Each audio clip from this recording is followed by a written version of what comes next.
Once upon a time, very white skin was regarded as one of the most prominent symbols of beauty and nobility. Especially in Elizabethan England, having porcelain-like white skin was accepted as a sign of nobility and elegance. One of the strongest representatives of this understanding was undoubtedly Queen Elizabeth I. Her famous white, almost ghostly facial makeup reflected the ideal female appearance of the 16th century. However, behind this flawless appearance, there was a highly dangerous reality. Much of the makeup Elizabeth applied to her face contained lead. Today, we will talk about Queen Elizabeth I's beauty routine, the toxic makeup material she used, and their possible effects on her health. During the Elizabethan period, one of the most important standards of female beauty was smooth and very white skin. Sun-tanned skin was associated with the working class who worked outdoors. For this reason, the whiter noble women appeared, the more noble and elegant they were considered. Elizabeth also used a cosmetic product called Venetian ceruse to achieve this look. This product consisted of a mixture of white lead and vinegar. The queen applied this substance to her face and neck. She regularly whitened her skin completely.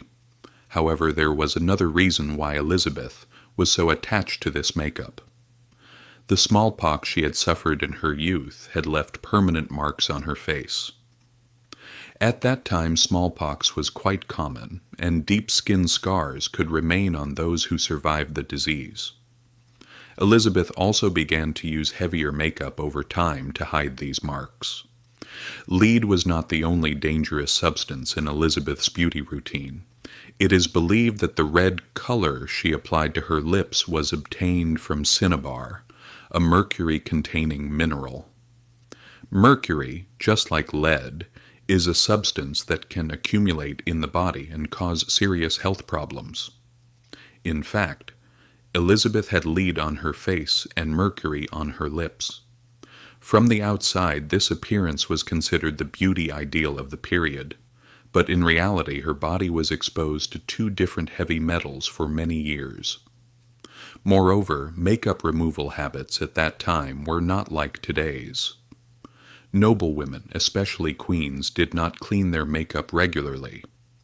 It is said that Elizabeth sometimes kept her makeup on her face for days, even close to a week. This further increased the contact time between the harmful substances in her skin.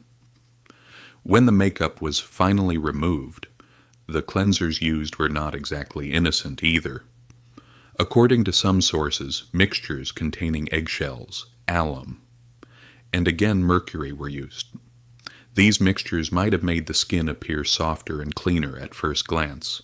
However, they actually damaged the upper layer of the skin and caused even more harm in the long term. It is said that in the later years of Elizabeth's life, her skin gradually deteriorated, her hair fell out, and she applied her makeup in thicker layers. Some accounts even state that in the final period of her life, the makeup on her face was quite thick. The reason for this was most likely her desire to hide both the signs of aging and the deformation of her skin, and this was an irreversible path. Queen Elizabeth was not only a ruler, she was also a figure who was constantly in the public eye. Being a female monarch in English history was not easy. Her every action, every word, and even her appearance were carefully observed. For this reason, a mark, a wrinkle, or any flaw on her face was seen not only as a personal matter, but also as a political image problem. Another method Elizabeth used to preserve her image was wearing a wig. It is known that her hair fell out over time and that she wore wigs, especially in her later years. In 1599, when the Earl of Essex saw that the Queen's hair had largely fallen out, this situation began to be spoken about more openly within court circles. In the final months of her life, Elizabeth's health deteriorated seriously.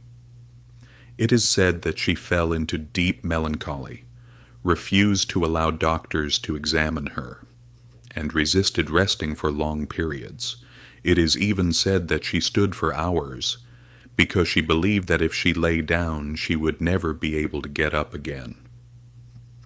Queen Elizabeth I died on March 24th, 1603.